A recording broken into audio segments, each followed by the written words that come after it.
What's up, everybody? Welcome back to Killmark Collectors. I'm Brandon, and today is going to be something a little bit different because over the last week and a half or so, haven't been putting out much content, really the last 2 weeks.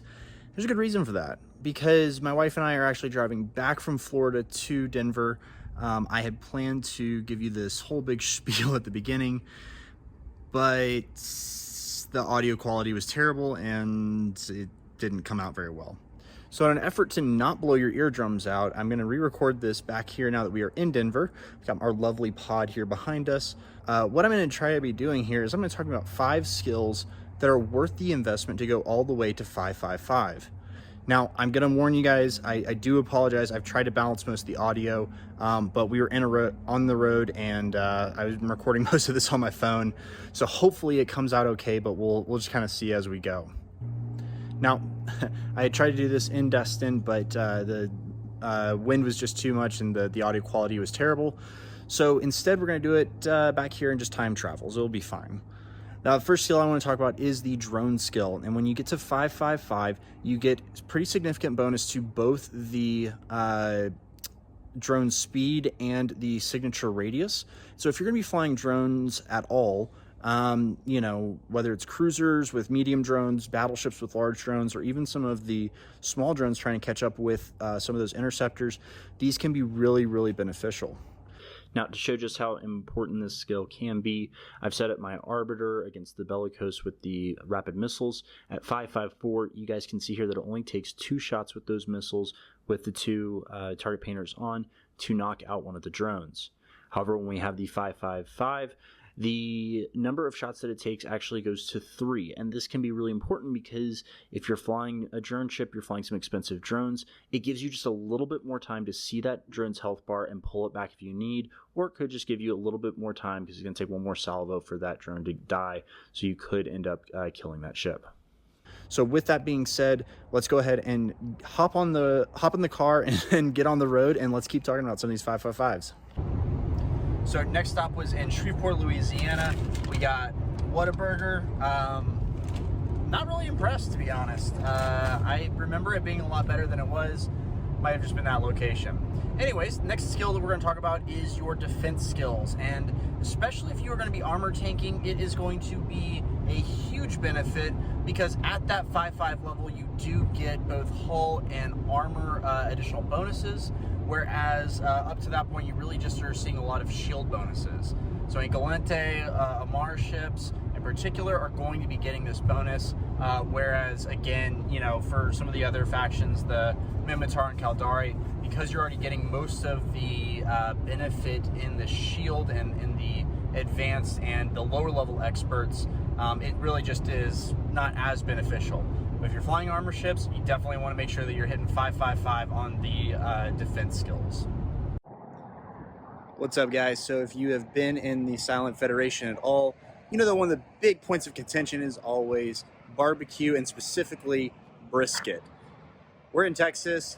I'm going to be trying some brisket, and yeah, I gotta see what it's like. All right, so we got the brisket and pulled pork. The pup is definitely wanting some of this because, I mean, just look at this. Oh my gosh.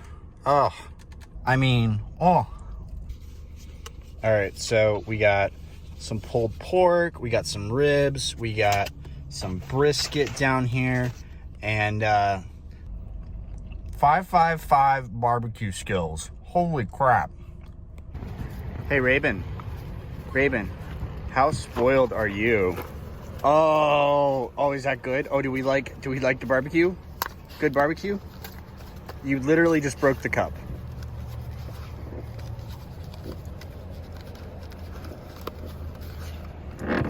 Yeah, I think we like that. Good morning from Amarillo, Texas. Final day of the road trip, which means that before we do this, because we have not been getting much sleep, we're gonna have to stop for coffee. And coffee kind of reminds me of like my days working long hours at that big accounting firm. So the last skill the fourth skill, see, it is early, that we're going to talk about is your accounting skill. And the big difference here is that you're getting the extra 1% on the market sales tax, as well as that extra little bump on the brokerage fee or whatever it is. Clearly my brain's not working, so let's jump into the gameplay. I know that I said that we would be going into the gameplay, but it's easier to just show you guys in Excel. So that's what we're going to do. And besides, we're accountants, so why not? Now, if we assume that in each week you are selling around 300 million, 500 million, or even a billion ISK worth of mods, ships, whatever you want to call it, and we look at the difference between what your taxes are at 554, where your tax rate is basically 16.2% versus the tax rate of 555, which is 15%. The amount that you save per week basically kind of goes from 3.6 million all the way up to 12 million ISK. And again, that's not chump change, but it's not a ton. But when we look at this over a 3-month cycle, a 6-month cycle, or even a year, that number seems to add up pretty quickly. If we think about even just at the low end with 300, which most people are not going to be turning over just 300 million every week when they're at a T10, you're saving basically over the course of a year about 187 million ISK. If you take that all the way up to the 1 billion per week, you're looking at 624 million. And that's pretty substantial, especially for a lot of players that might be multi-boxing, running multiple deads, anything like that. That's definitely attainable. And 620 million, I mean, that's another faction ship. So it's definitely something worth looking at. I think that if you're going to, be having a lot of turnover in the game, this skill in particular can save you a lot of ISK in the long run. Coffee has been secured, and now it is time for us to blast off all the way back to Denver. Yes, I agree, Raven. I agree. But that brings me to the last skill, and it is actually the last skill this time because I have had a sip of coffee, and that is going to be your micro warp drive and afterburner skills. Specifically micro warp drive for most of you, but the afterburner could be useful as well. Okay, so I've got a Condor 2 interceptor here that I'm going to go ahead and undock. And the idea is not so much that we're going to be able to significantly outrun another interceptor with the micro warp drive skill, but rather that if I look at this Condor, it's going just over 4,900 meters per second, 484 if we look at the rigs. You'll see that I've got two AUX-3 thrusters here. And those things are pretty pricey. So for this particular scepter, you're probably looking at around maybe a billion ISK, something like that, when you put all the rigs. And of course, if you're going to put AUX-3s on there, you're probably going to be putting pretty nice weapons on there as well. Now, if I go ahead and as I'm redocking here, if I go ahead and I go back to my cruising skills, hit my, hit my micro warp drive, we're going to expedite this so we don't have to wait the 35 days because something tells me you guys would not want to hang around for that long of a video. And then if I go in and I actually swap out one of these AUX-3s for an AUX-2, that cost difference right now in the market is around 100 million, I think, maybe a little bit more, a little less, depending on when you watch this video.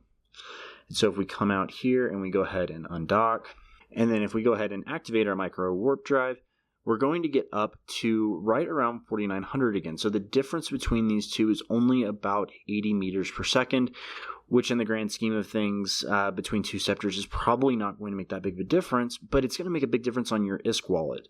If you downgrade that other one to a AUX-2 as well, it does end up just a hair over 48, I believe. So again, it's not that big of a difference, and to be able to save that if you're flying a lot of scepters or you want to fly a lot of different types of scepters, not having to fit them all out with that much bling can make a really big difference.